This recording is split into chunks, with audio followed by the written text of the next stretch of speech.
Alright, good morning, everybody. At least it's morning for me. I don't know about you, alright? But I get my lectures at any old time I so please, and you can watch my lectures any old time you so please. Ha! Today we're going to talk about aggression. As I said, there was 2 chapters in a row. We talked prejudice and now aggression. If we can have the patience, we will get to the good stuff next. But first, we got to talk some of this aggression and where it comes from, alright? There we go.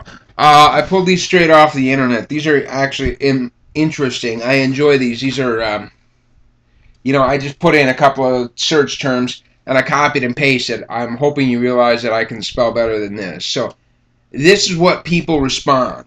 I want to know why people fight. I think it's because they are bored, jealous, or just want to look hard. What do you think? Why do people fight? Well, at my school, loads of people fight. Say, like, your best friend stops talking after their friend just attacks you and your brother for no reason to you. And you don't know why. You should feel angry, mad, and sad. And you talk to her on the first day back and she acts weird to you and turns around and starts talking to someone else. What would you say? I'd say you're not very smart.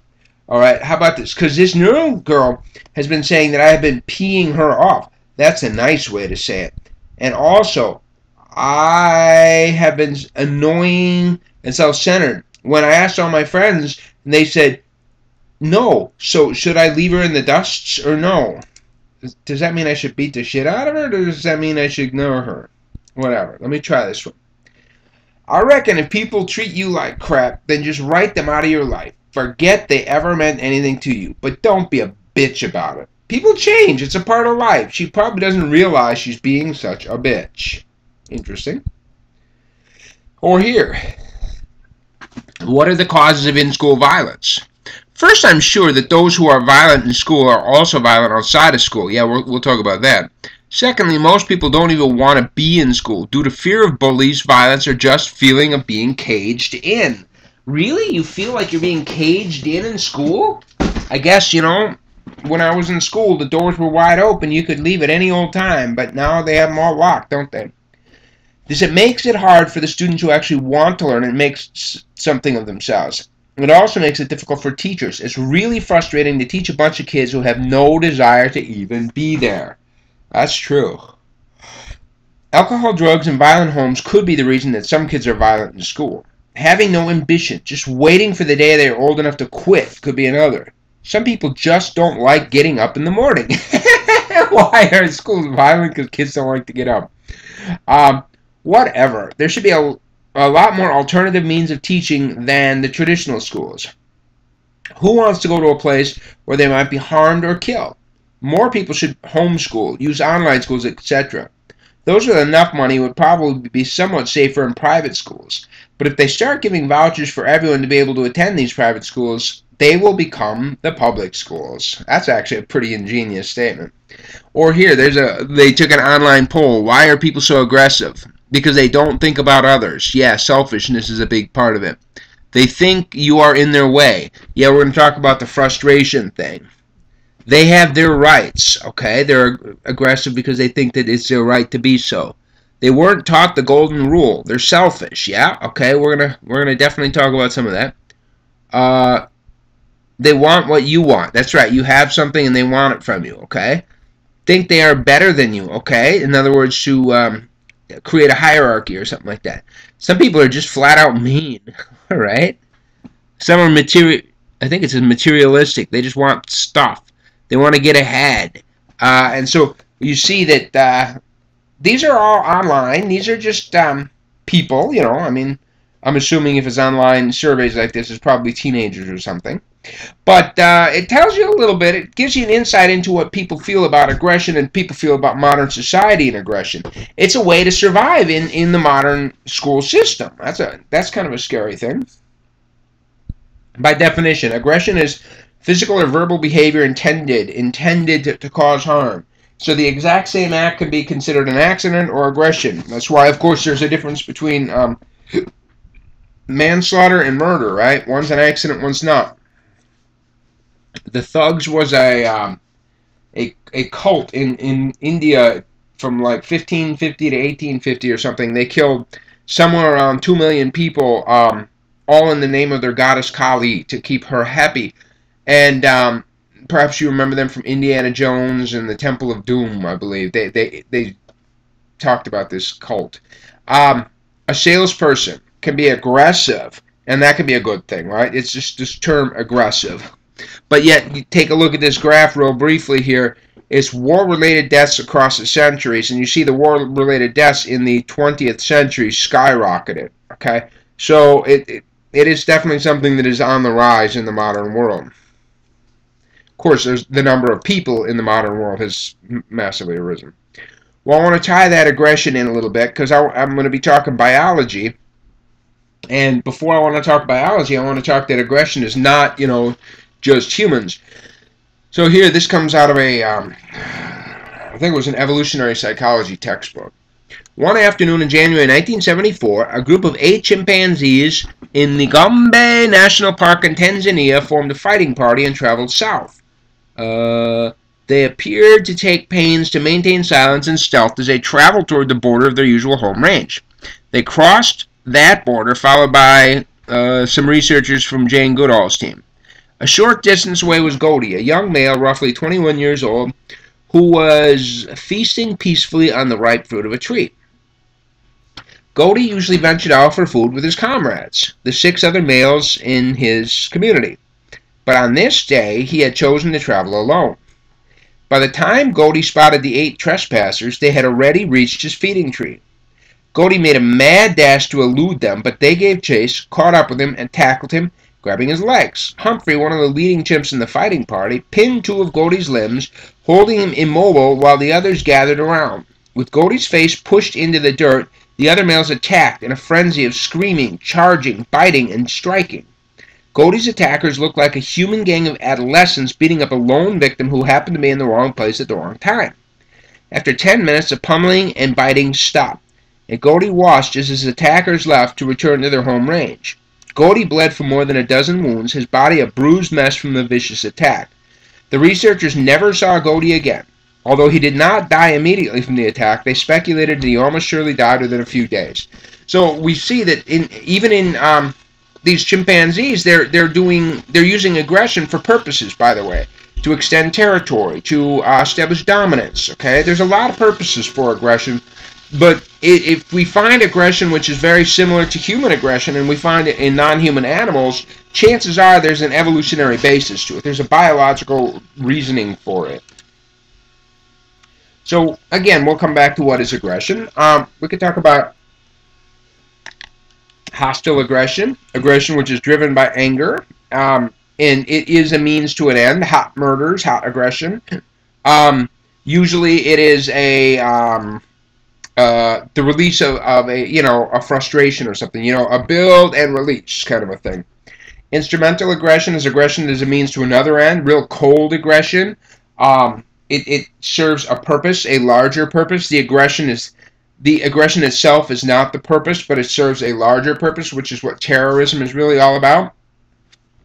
And emotional aggression is aggression that is intended to cause psychological harm, sometimes referred to as relational aggression. So, where does it come from? Instinctive behavior. And instinctive behavior is an innate, unlearned behavior pattern exhibited by all members of a species. Okay. Now we're going to talk about the biology of aggression and how. I mean, if you want to talk about an evolutionary selective pressure, you just look like this. Okay. Number one, we know that remember parents. Offspring tend to resemble their parents, have a tendency to resemble. So let's just imagine a hypothetical situation. You've got a deserted island, and there's 2 men and 1 woman. Who gets the woman? Okay, chances are 95% it's going to be the bigger man, isn't it? It's going to be whoever can beat the crap out of the other one. Okay? And so we find that, there is a huge selective pressure, and has been a huge selective pressure for mating opportunities across all species, across all time. And therefore, since offspring tend to resemble parents, tendency, if a if the most aggressive males are the ones that are allowed to mate, you have to assume that they will have children who will be aggressive like themselves. Just like with the long-necked giraffes and the selective pressure towards longer necks, and it's the younger ones that die, in this case, it's the weaker males that are going to not have the opportunities to mate, and therefore the genetics which program for that weaker male will fall out of the population. Okay, it's just huge. Well, let me give a little caveat before I go too far into biology, because boy, I believe this biology pretty strongly, especially in this case. But contrary to this biology notion, there is a wide variety of aggression from culture to culture. Some cultures have a lot more, some have a lot less. But we're also going to find that there are certain triggers for aggression. And some cultures just happen to have more triggers than other cultures do. In particular, we'll talk about scarce resources and stuff, but we'll come through. So aggression can be an evolutionarily adaptive strategy to help procure resources. Yeah, I'll talk about this. Defense, secure mates, punish or deter infidelity. I'm gonna kind of expand on these in the next slides. So, war and violence might exist. War and violence exists because of our inherited behavioral tendencies. Okay. Could be sexual selection, where females prefer more aggressive males, or males that are more aggressive are able to prevent the less aggressive from being. It might exist because of scarce resources in our past. Remember, we know already that when jobs are scarce, prejudice goes up, right? And it's the same kind of a thing. Whenever resources are scarce, hatred goes up, and aggression goes up, and finds a way. As a general rule, humans tend to be lazy, and they follow the path of least resistance. Violence is often simpler than working hard, okay? I could either, make myself a bow and arrow, and flint knap an arrowhead and put it out there, go out to the woods and stand there and wait and shoot a deer if I'm lucky and drag it all the way back home. Or I could just stand at the entrance to the village and wait until you walk in with your deer, hit you over the head, and take your deer. Which one sounds easier, okay? And clearly the path of least resistance tells us that beating you over the head and taking your deer is a much simpler solution. This is particularly true if somebody has few skills. So we're not trying to say that people with fewer skills are more aggressive, but clearly, I think I had said it at another point. People, I don't know if it was this class or it was another one, but anyway, everybody around the world sees the 52-inch flat screen television and says, I want that. Some people have lots of education. I'm not even going to get into, the intelligence thing behind it, but, some people have skills or luck or opportunities or whatever. They've gotten an education, they have a job with lots of money, and they can afford to buy it.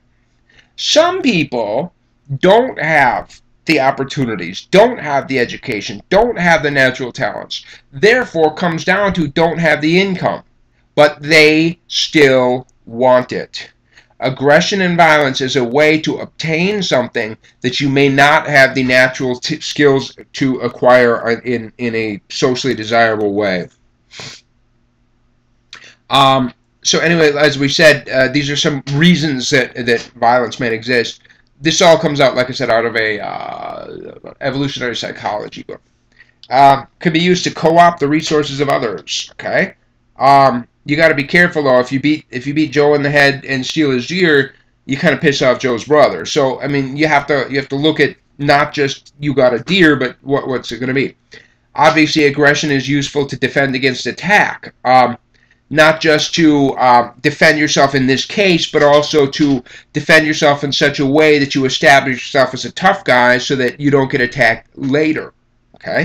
So say, for example, if you put two rats together, almost immediately they're going to fight. It's going to be violent, there's going to be biting, it's going to be bad. But what's going to happen is one will dominate the other very, very quickly. Within a minute, one will be in charge of the other one. And from then on out, they will never fight again. And from then on out, the winner, the more dominant rat, will always get to go to the freshwater tube first. Will always get first access to the food. Okay? We'll always get first access to the good stuff. Violence is an evolutionary strategy if it can inflict cost on intersexual rivals. Again, you can either prevent another male from mating, or you can use violence to make another male less desirable in the eyes of the female. Okay, so it could work in either way. Negotiate status and power hierarchies, kind of like with the rats just a second ago, but also we find that boys, we had talked earlier that girls, when they get together to play, they generally have relationship games. When boys get together to play, they generally have violence games, or they assess their fighting skills or something. And I don't get it, you know? I mean, let's say I was at Six Flags not too long ago and standing around waiting for the gates to open, you know, at the beginning. And these boys, all they do is they just want to hit each other and pretend fight. And it's like, what are you doing? I mean, but it's natural. It's normal, unfortunately. I never understood it because I never did it. But that's just what boys do. And I mean, they sit there and they want to kick each other and hit each other and show how tough their muscles are. And it's like, what are you doing? Why are you guys so stupid?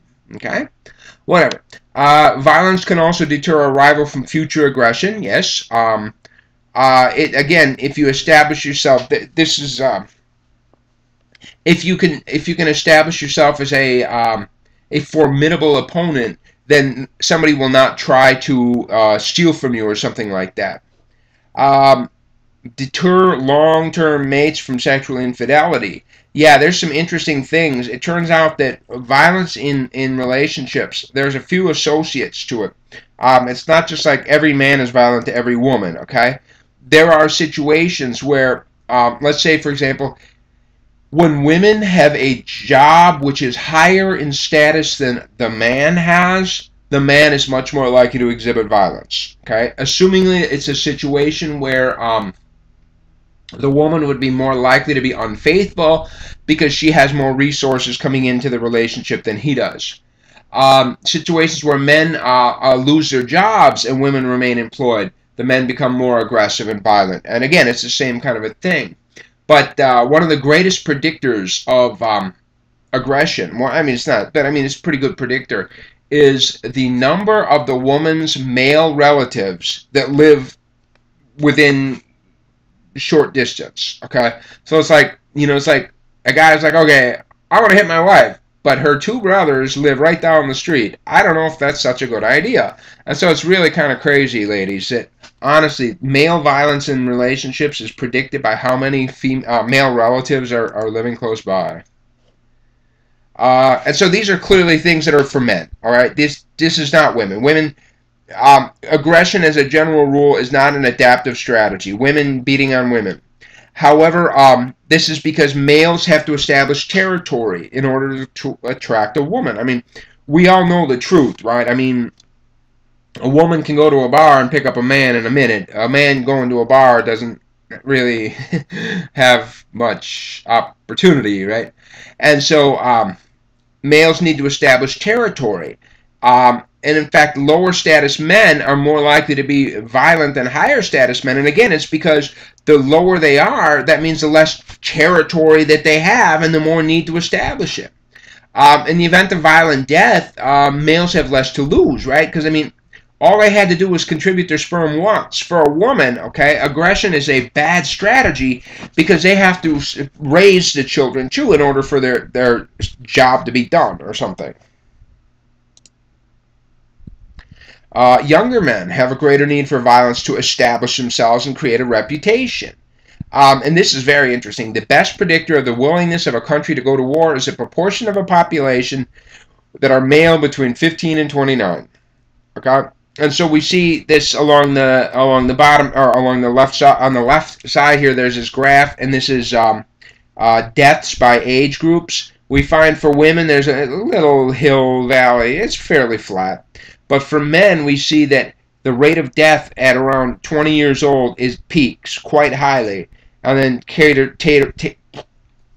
peters off after that. Okay, so young men are much more likely to die violent deaths. We see over here, this is a troublesome picture, the image on the right, and this is the distribution around the world of populations and by age.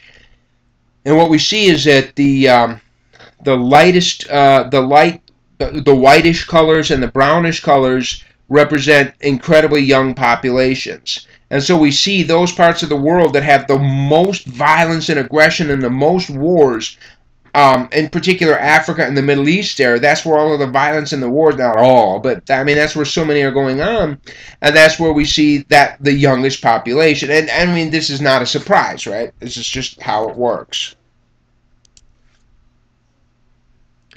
Okay, here's one. This is interesting. They have these. Well, he had a patient one time that just had this exhibited this rage, and it's really kind of an interesting thing because aggression needs to have an environmental source. No, that's not what I mean. Not source. As something in the environment that it is directed at. It has to have something in order to make sense. Violence doesn't make sense unless there's an object at which the violence is directed. There you go. Well, with sham rage, what can happen is now Philip Bard had these patients that were just super hyper aggressive, but there was no object to which they were directing it. It was just anger, just beating on their faces, beating on the walls. There was no connection between it. And he found that these people had had tumors in their brains that were pushing on an area in their side of their amygdala, which is an emotional center, and triggering off this sham rage. He was also able to surgically do surgical procedures to rats and cats, and he found the same kinds of behaviors. I mean, just if you sever a certain particular part of the amygdala, then these things just went crazy. Okay. Found another area that could trigger fear reactions, by the way. That was a similar notion. So clearly this idea of aggression has a biological basis. I mean, there are clear areas in the brain that can be triggered to turn it on and off. Likewise, here's some biology for you. And boy, I'll try not to turn this into a lecture within a lecture. But I have a real hard time. Animals can be bred for aggressiveness. They can be, okay? In one other experiment, let's say, in another studies, what they've done with rats is they take rats and what you do is you teach them to run a maze, and you measure how many trials it takes, and then you take the top 25% smartest rats, and you isolate them and you breed them, and you take the bottom 75% and you euthanize them, right? And you breed the top 25%, and then the next generation you do the same thing. And the next, and the next. After 5 or 6 generations, it's really not that long, especially in rat years. We're talking about, 2 years or something. Within 2 years, you have a population of rats that are 100% different from the population you started with. Their ability to run the maze is just 100% different than it was when you started. And it's just an amazing thing. Within 6 generations, 5 generations, I don't remember what it was, there was zero overlap. That is to say, the absolute smartest rat from the first generation was nowhere near as good as the dumbest rat from the 6th generation. I mean, there was none. Zero overlap. Just like that. And if you can breed a rat to be smart, you can also breed a rat to be aggressive, and they have. And in fact, animals have been bred for aggressiveness in a lot of ways, many of them by accident. Let's say, for example, domestic cows, okay? I can just imagine the scenario quite accidentally. Here's what happens is they take a cow, you're Farmer Brown, and I'm going to tell you, when you milk cows, once in a while they kick, all right? Some cows are more aggressive than others. And one day Farmer Brown's wife goes, honey, I want a steak dinner tonight. So Farmer Brown goes out to his barn. He goes, okay, there is Elsie, and she's never kicked me. And there's Bessie, and she kicked me in the nards this morning. Who do you think is going to be a steak dinner, Bessie? Huh? Huh? Yeah, good defense. So clearly we have bred domestic animals for a lack of aggression to make them easier to handle, okay? Quite accidentally. In Russia, this institute that studied these foxes up in Russia, they were having funding problems. So they decided to breed these foxes. They bred them, and within, let's say, maybe 15 years, they were able to breed a variety of fox that is friendly like a dog, you know? A wild fox at the beginning, or a normal fox, if you approach them, they'll run away. And if you put them into a cage and shove your hand in there, they'll bite you, but only after they've gotten into the corner. Okay, so they're not really, they're aggressive only when they have to be, but mostly they're shy like this. But after they bred them for a handful of generations, they now have these fox that are so friendly. They sell them as pets. These fox, just like a stupid dog, they follow you everywhere, and they want to lick your face and everything else. You know, dumb dog. So it works. Unfortunately, it also goes in the other direction, which is what happened with pit bulls. With pit bulls, what happened was some British idiots would dig a hole in the ground, and they take some English bulldogs and they threw them in, and they would fight each other, and one would live and one would die, or one would win and one would lose, no matter how you define it.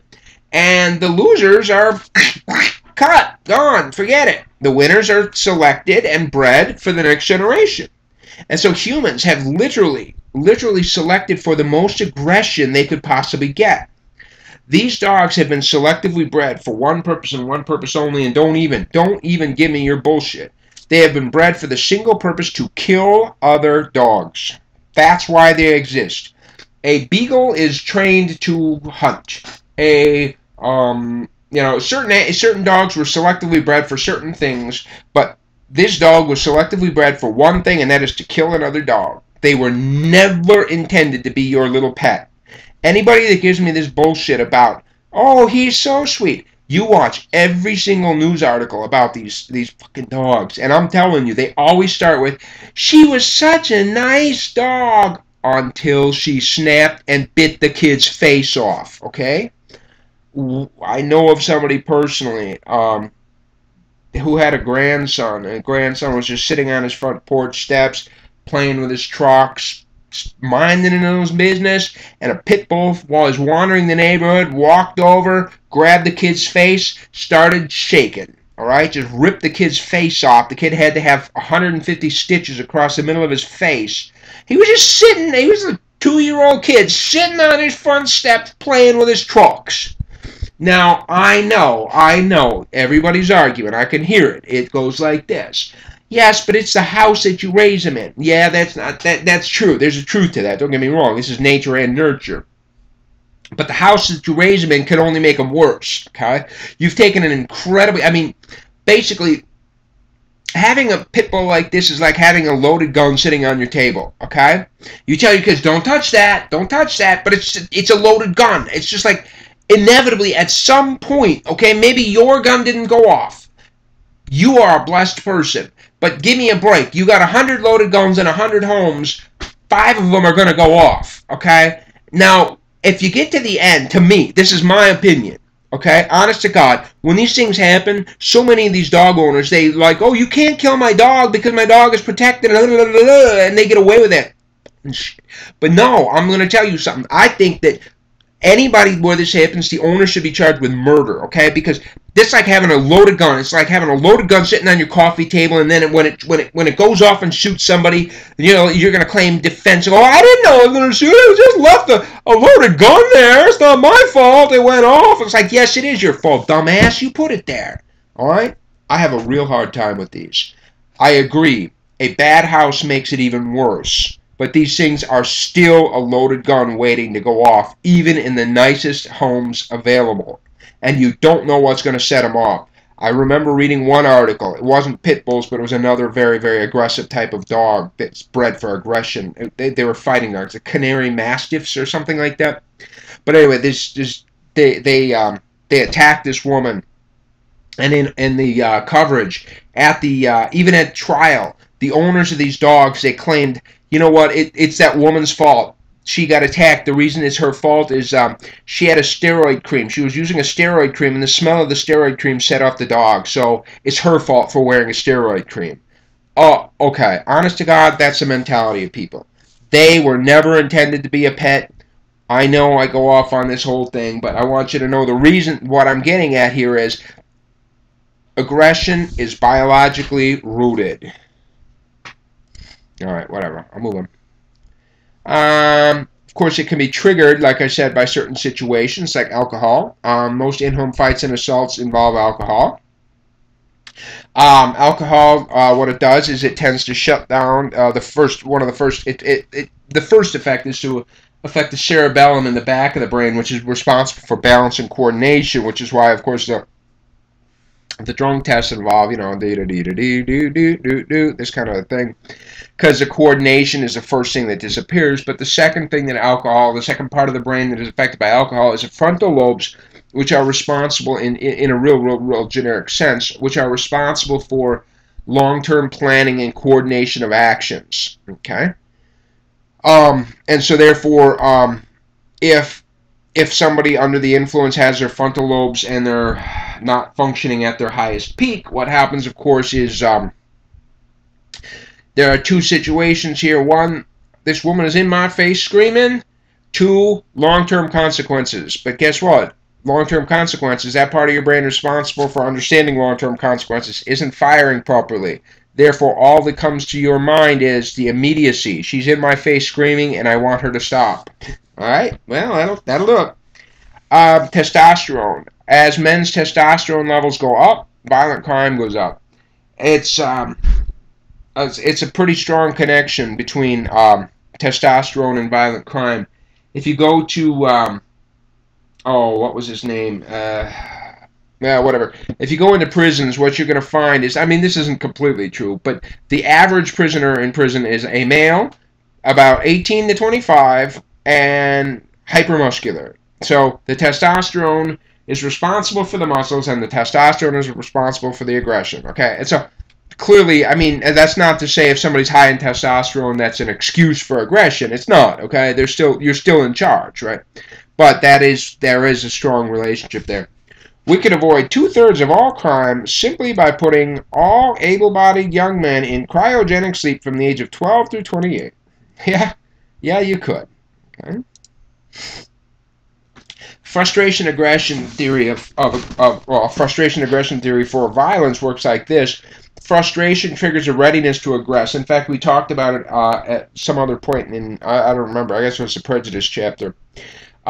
When we are frustrated, we want to address the source of frustration. If you are wronged, you want to seek revenge on that or something. But often what we find is that the source of frustration is not something that you can attack. You can't, I mean, remember, I believe it was, it's the price of cotton, if memory serves, in the last chapter. You can't attack the price of cotton, right? It's just not something you can do. And so this frustration builds, and so you have this internal state, right? And we had talked about that whole notion of drive reduction at some point, right? That this unpleasant internal state. I think we talked about that when we talked about cognitive dissonance. That's right. With cognitive dissonance, you get this uncomfortable internal state that we don't like to have. Dissonance is this uncomfortable state. Remember that? So we're motivated to reduce that uncomfortable state, just like we're motivated to reduce hunger, right? An uncomfortable internal state. This frustration is also an uncomfortable internal state, and we're motivated to reduce that frustration. Okay? Well, aggression is a way to release that pent-up frustration. And so often we use displacement because, like I said, you can't attack the cost of cotton. But if the cause of frustration is understandable, it leads to irritation rather than aggression. Yeah, that's important. I like this. This is Robert Plutchik's idea about emotions. For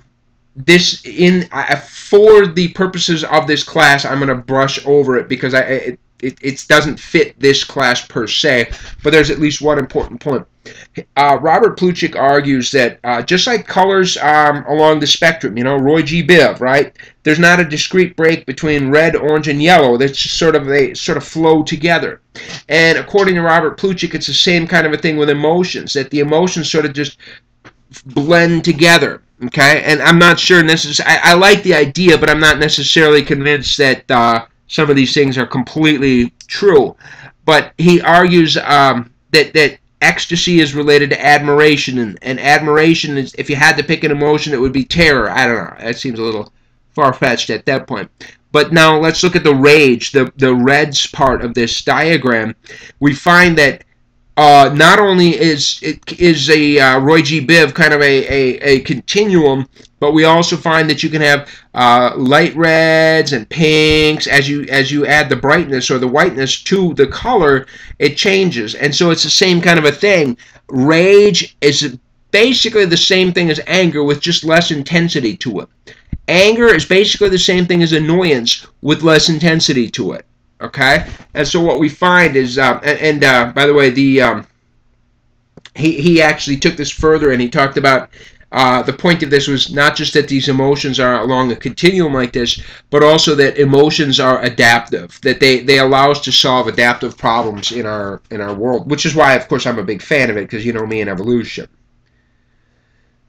Another thing that triggers aggression is relative deprivation. Poverty, though we talk about poverty as a source of frustration, it's not necessarily the poverty that's creating frustration so much as relative deprivation. Think about our problems here in America between the haves and the have-nots. Relative deprivation is a perception that one is less well off than others with whom one compares themselves. So we find out that crime tends not to be high necessarily in poor places, but in places where there's a large difference between rich and poor. All right? I like this. Here's Karl Marx. I'll give you my communism for the day. A house may be large or small. As long as the surrounding houses are equally small, it satisfies all social demands for a dwelling. But let its palace arise beside the little house, and it shrinks from a little house into a hut. Okay? You get it? I mean, it's not necessarily being poor that sucks. It's being reminded that you're poor that sucks. Often we learn, by experience and observing others, we learn that aggression often pays. Sure, aggressive professional hockey players tend to be the ones that are the most popular. I'm not into it, but I'd be willing to bet if you looked at for most professional sports, and you looked at how aggressive the sports players are and how well their jerseys sell, I'll bet you there'd be a strong connection. In fact, back in the 80s, there was a huge connection between the Los Angeles Raiders and penalties. They were the most penalized team, and they had this huge reputation for being so violent and aggressive. And throughout the 1980s, Raiders apparel sold better than any other team. Right? I mean, it wasn't really a trick. Kids learned. Social learning theory, that is a more formalized version of it. The theory that we learn social behavior by observing and imitating and by being rewarded and punished. And here is Albert Bandura's classic study. Very, very briefly, again, I want to point out a purpose here, but all of the details aren't terribly important for us. He had these kids. In fact, what he did was he frustrated them first. He did many, many, many different experiments, but they all had the same basic layout. He brought some kid in, and he frustrates him. He puts him in a room with some really cool toys, and the kid starts playing, and then about 2 minutes after the kid gets in there, he walks in and goes, "Oh, I'm sorry, I made a mistake. I have to save these good toys for some other kid. Why don't you go to this other room?" And then he puts them in a room with kind of shit toys, right? So he frustrates the kids. Before he frustrated them, my bad, the kids are going to watch a movie, okay? And in this movie, you see what they see is they watch this woman beating on this Bobo doll, this inflatable doll. It's got sand in the bottom. You know, when you knock it over, it comes back up, kind of a thing. And not only is this woman going to be aggressive with it, but she's going to make some very specific things. She's going to say, like, as she in the top left frame there, she's going to be saying something like punch him in the nose, and maybe in the third frame she's going to yell, beat it down, or something. I mean, really distinctive phrases. So now, like I said, you put the kids, they watch a video, you put the kids in the toys with the room with the good toys, they just say, sorry, these are for some other kids, let me take you to this other room, and they go to this new room, and of course there's a Bobo doll in the new room. So what do you think the kids do to the Bobo doll? Okay, they imitate it. They just do, okay? Now, this is kind of a cool thing. And I mean, Bandura found a lot of different things. Again, he did a lot of versions. And He found that if it was a female model, then the girls were more likely to imitate it, and if it was a male model, the boys were more likely. He found that the boys were more likely to imitate violence no matter what. He then did some versions on it where it wasn't just pure imitation. Oh, here we go. Yeah. And then, yeah, here, more imitation if the adult was actually present as opposed to just being presented in the video. Then he did another set of studies with the same basic idea with the man or the woman, and the whole layout was the same. But at the end, the woman that beats on the Bobo doll is either rewarded or punished for that behavior. Okay, so for children in the model rewarded condition, a second adult appeared with an abundant supply of candies and soft drinks.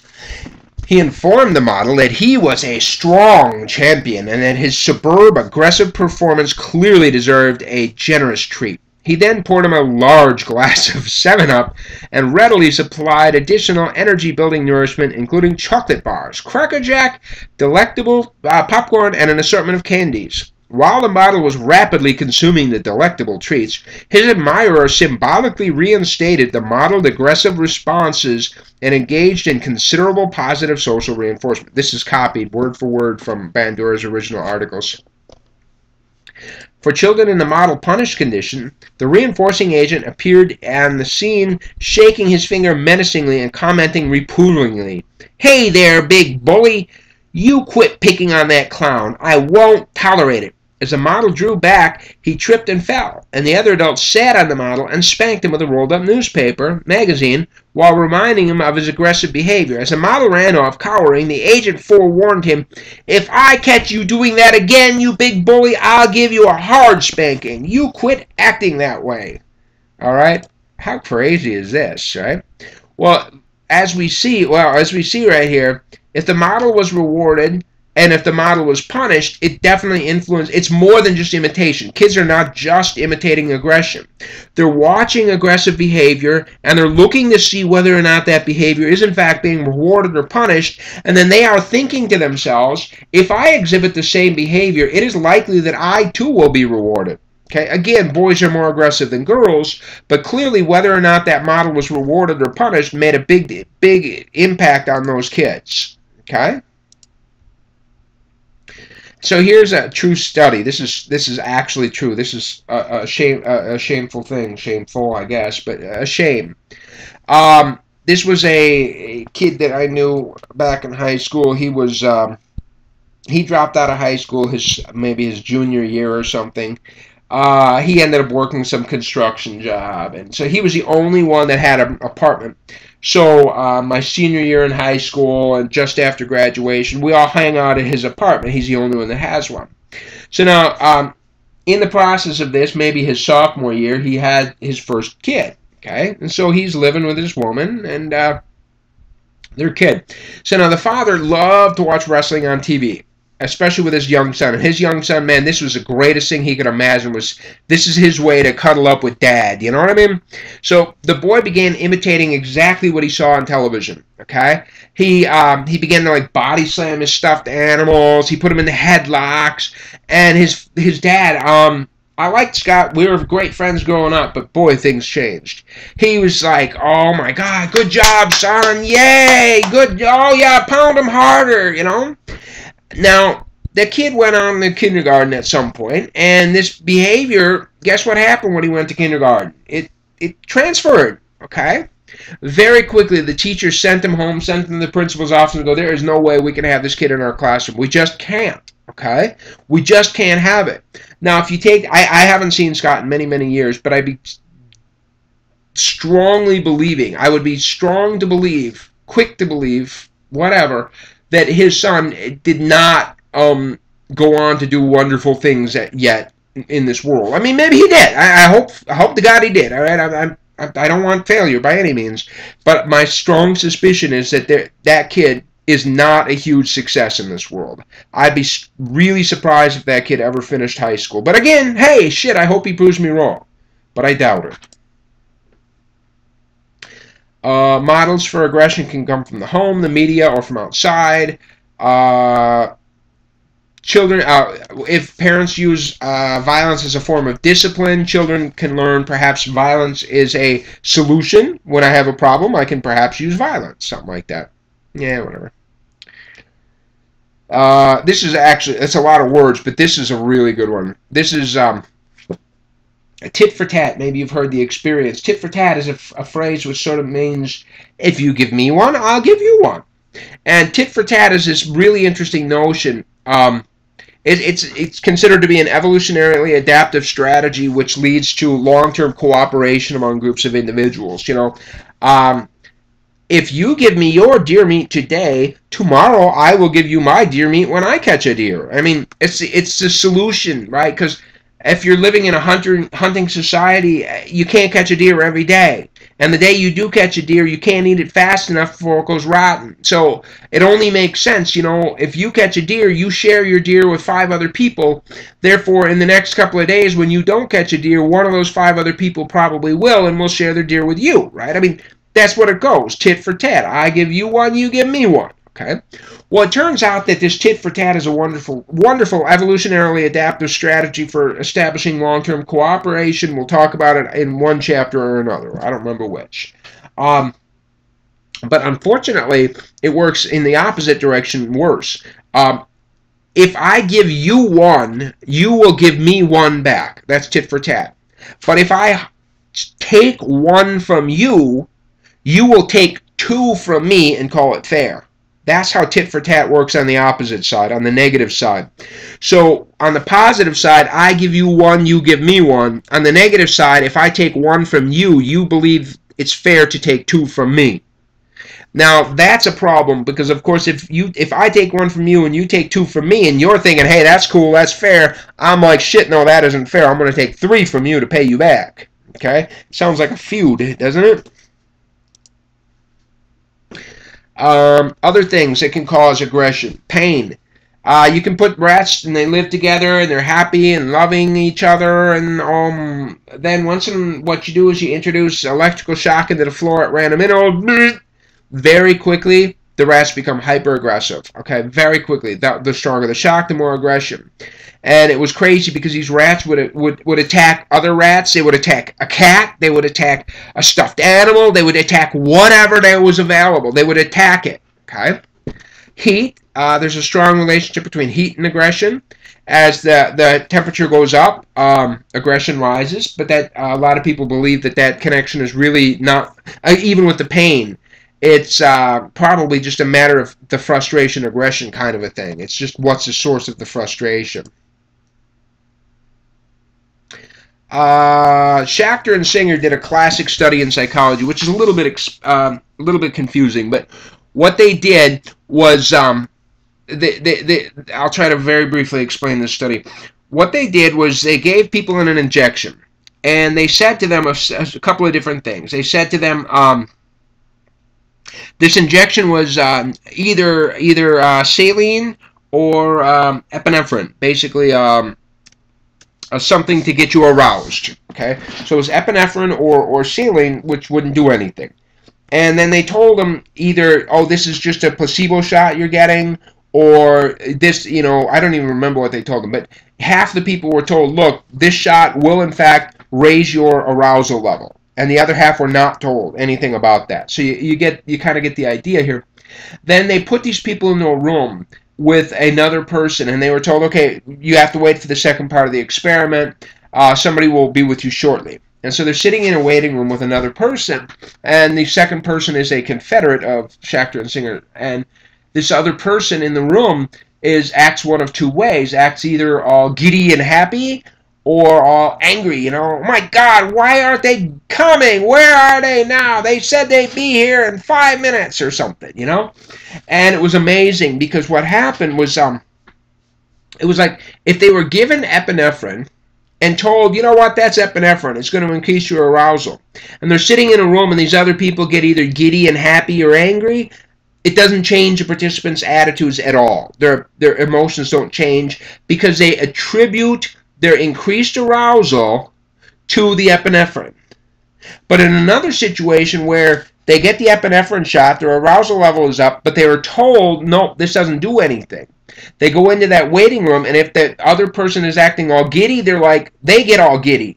And if the other person is all angry, they get all angry.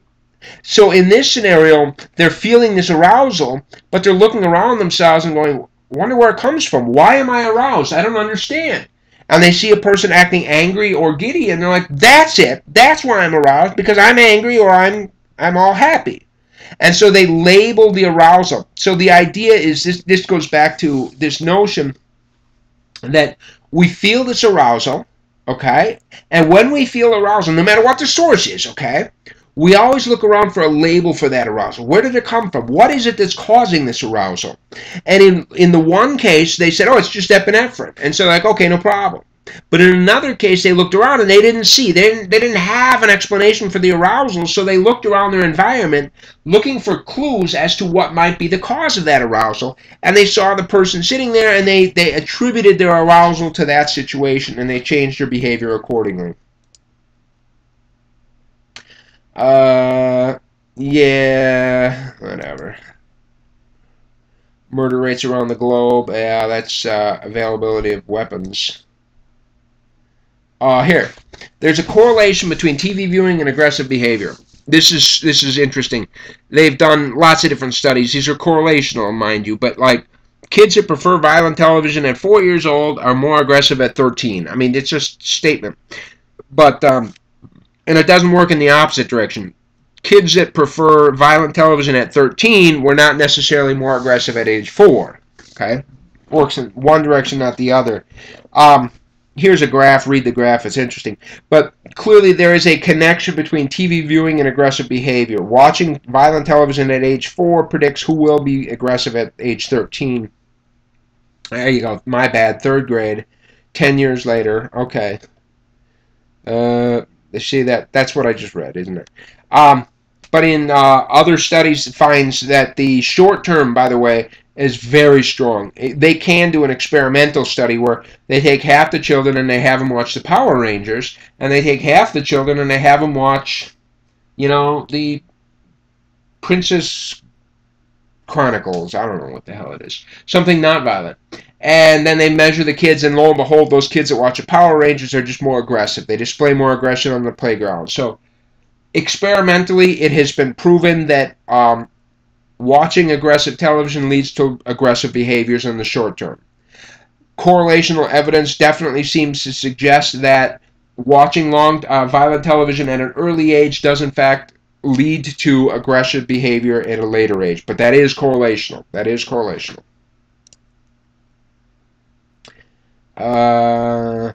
Turns out that pro-social behavior can also be modeled in the same way. We're going to get to that in the helping stuff. But before I slam on the media too bad, we find that things such as Sesame Street can teach our kids the positive values of sharing as well. So it's not just the negatives, right? Here, yeah, children are learning social scripts, culturally provided mental instructions for how to act in various situations. By watching violent television, they're being taught, oh, if somebody, you know, steps on your foot, you're supposed to hit him in the face. What? Here's a great quote, Barack Obama quote. This is from way back. We don't teach our children that healthy relationships involve drunken, naked parties in a hot tub with strangers, but that's what they see when they turn on the real world. When they're fed a steady diet of these depictions over and over again from the time they're very young, this behavior becomes acceptable, even normal. Okay? So it's kind of, there's a truth to that. The kids are learning the appropriate ways to behave in ambiguous situations. I don't know. Yeah, whatever. Boring. Okay. This is interesting. Nowadays, what about video games? I very much disapprove. I know I've got 2 things in this chapter that I have a big aversion to. One being the pit bulls, and another one being things such as video games, such as Sin City, Vegas, Vice, I don't know, or Assassin's Creed or something like that. I cannot possibly imagine even one socially desirable. I am not a person that thinks that the government should be censoring anything. I never think that there should be censoring, but man, this ought to be censored, you know, and here I am saying no to censorship and then turning around saying this should be censored, but this is just, there's just nothing. There's not a single positive characteristic about this. Music that says, you know, my bitch is a hoe that needs to be slapped down. I mean, that's just wrong. It just shouldn't exist. It's we have a responsibility to our children. I mean, just being a member of this planet tells us that you have a responsibility to this planet. And I mean, honest to God, I know that I asked for so little, but I mean, I just, ugh, the attitudes and everything else from these games, it just is not, it just does not, anybody that gives you the whole catharsis idea, this thing back here that I went past, the catharsis idea right here, an emotional release. A catharsis view of aggression is that aggressive drive is reduced when one releases aggressive energy by acting aggressively or something. This is bullshit. It's not true. It's not true at all, because what happens is it teaches them, if you have this emotional frustration, then aggression is a way to let it out, okay? It's just, it doesn't work like that whole catharsis bullshit. It doesn't. Ugh. Whatever. Come on. Yeah. The group you're in, oh, here, check out this little image in the bottom right corner. What we find is that, again, it's a very simple experiment. Here's a random person. How much shock should we give them? Okay? And clearly what happens is you ask people across 4 stages of the experiment, and they change a little bit. As the experiment goes on, they give a little bit more shock, but look at how much shock they give if they themselves are making the decision. What if they work together as a group? You know, everybody write down on a piece of paper, you know, how much shock we should give them, and then we'll average it together. They start out giving a little bit lower levels of shock, but pretty quickly they're like, this is funny, right? So we find there's diffusion of responsibility going on in groups, so there's more aggression. There's social contagion. All of those things, when we talked about mob mentality and the effects of groups, works either positive or negative, okay?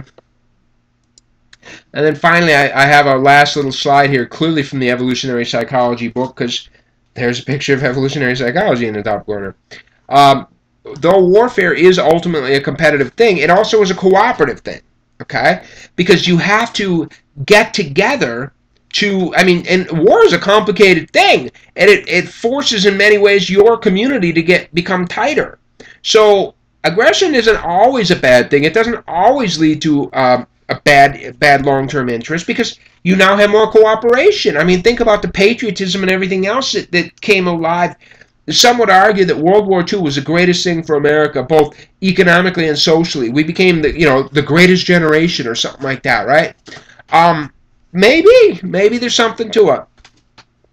Men and boys are much more likely to assess. Yeah, I said this already. All right, so we're done with the aggression, and hopefully the next time we'll get into something more positive, something less aggressive and violent, right? We'll start to talk about loving and helping and seeing the beautiful side of the world, not just the ugly side, all right? I'll see you the next time.